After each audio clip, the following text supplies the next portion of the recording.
വെടിനിർത്തൽ പ്രഖ്യാപിച്ച് Trump. Israel Iran പ്രഖ്യാപന ശേഷമുള്ള ആക്രമണങ്ങളിൽ പക്ഷേ 13 മരണമുണ്ടായി. ഇസ്രയേലിനെ വിമർശിച്ചിരിക്കുന്നു ട്രംപ്. ഗൾഫ് വിമാന സർവീസ് പൂർവ്വസ്ഥിതിയിലേക്ക്. ഇന്നലെ അർദ്ധരാത്രി മുതൽ എയർ ഇന്ത്യയും സർവീസ് പുനരാരംഭിച്ചു എന്നതാണ് വാർത്ത. മധ്യപൂർവ്വ ദേശത്ത് ആശ്വാസം പകർന്ന് ഇസ്രയേൽ ഇറാൻ വെടിനിർത്തൽ പ്രാബല്യത്തിലായി. 12 ദിവസത്തെ സംഘർഷം അവസാനിപ്പിച്ച് ഇരു രാജ്യങ്ങളും വെടിനിർത്തലിന് ധാരണയായെന്ന് US പ്രസിഡന്റ് ഡൊണാൾഡ് ട്രംപാണ് പ്രഖ്യാപിച്ചത്.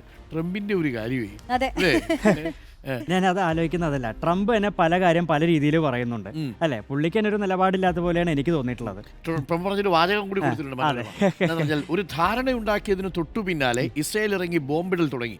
ഇത്രമാത്രം കനത്ത ബോംബിംഗ് ഞാൻ മുമ്പ് കണ്ടിട്ടില്ല. എനിക്ക് ഇസ്രയേലിനെ അടക്കി നിർത്തേണ്ടി വന്നു.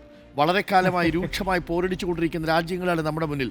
അവരെന്തൊക്കെയാണ് ചെയ്തു കൂട്ടുന്നതെന്ന് അവർക്ക് അറിഞ്ഞുകൂടാ എന്ന് പറയുന്നുണ്ട്. വെടിനിർത്തലിന് ശേഷം ആക്രമണം ഉണ്ടായ സമയത്ത് 2 രാജ്യങ്ങളുടെ പ്രതിനിധികളെ തെറിയും പറഞ്ഞിട്ടുണ്ട്. കൊടുക്കാൻ പറ്റില്ലല്ലോ. ഈ ട്രംപാണ് 3 ആണവ കേന്ദ്രങ്ങൾ ആക്രമിക്കാൻ വേണ്ടിയിട്ട് ബങ്കർ ബസ്റ്റർ ബോംബറുമായിട്ട്